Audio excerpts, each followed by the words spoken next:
ইতালিতে ৩ বাচ্চার মা পরকীয়া করে এখন জামাইও হারাইছে, প্রেমিকও হারাইছে। বর্তমানে খুবই ভাইরাল একটি নিউজ হচ্ছে এটা। মানে আমি চিন্তা করি ওই মহিলা কি সুন্দর লাইভে এসে বলতেছে, আমি আমার দুধের বাচ্চাকে দুধ খাওয়ানো বন্ধ করে দিছি ওর জন্য, আমি আমার বাচ্চাকে ধরি না ছুঁই না ওর জন্য, আমি আমার বাচ্চার ডাইপার চেঞ্জ করি না ওর জন্য। লাইক সিরিয়াসলি আফা, সিরিয়াসলি আপনি কেমনে চিন্তা করলেন যে আপনি যেই ভাতারের সাথে সংসার করতেছেন, যার সাথে আপনার ৩টা সন্তান আছে, সেই ভাতারকে ছেড়ে আপনার ওই লাঙ্গে আপনাকে বিয়ে করবে? সরি টু সে, মানে এইভাবে বলতে হচ্ছে।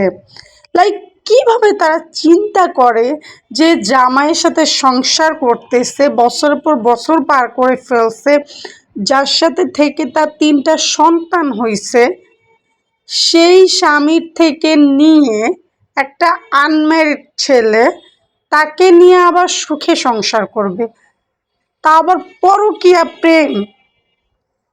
মানে কুচবি বেটি কি গাঁজা খায় এসে কথা বলতেছে লাইভে? কতটা নির্লজ্জ, আবার কি সুন্দর করে কথা বলতেছে, আমাকে যদি বিয়ে না করে তাহলে আমি হ্যান করব ত্যান করব।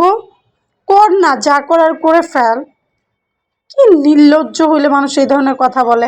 আবার আমাদের কাছে বিচার দিতেছে, বলে আপনারা ফেসবুকবাসী বিচার করেন, ওর বিচার করেন। ওর বিচার কি করবো? আমার তো মন চায় ভাই, আমার ক্ষমতা থাকলে ভাই আমি এই আফার বিচার করতাম, এই আফারের ধৈরা ইচ্ছা মতো কেলাইতাম। কারণ আমার আমার বিচার এইখানেই। আবার লাইভে এসে বলতেছে আমার 90% দোষ, ওরও তো 10% দোষ আছে।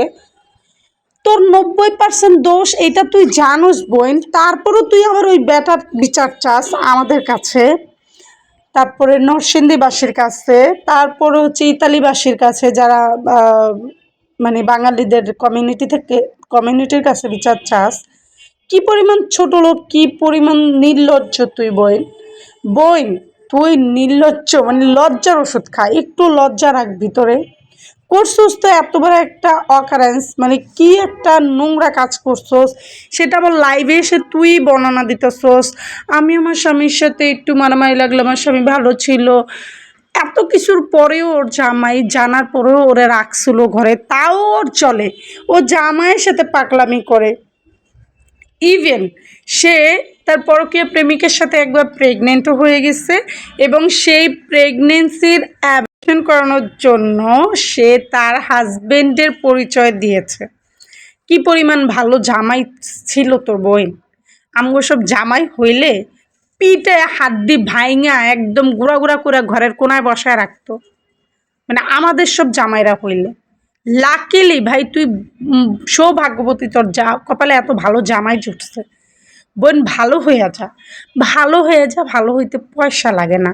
আর গেছোস তো সুন্দর জায়গায়, ইতালির মতো জায়গায়, পয়সার তো অভাব নাই, তাহলে কি দরকার ছিল ওই যে লাঙ্গের আশা কইরা তোমার ভাতারের ভাত চাঙ্গে, তোমার লাঙ্গে লাঙ্গে গো।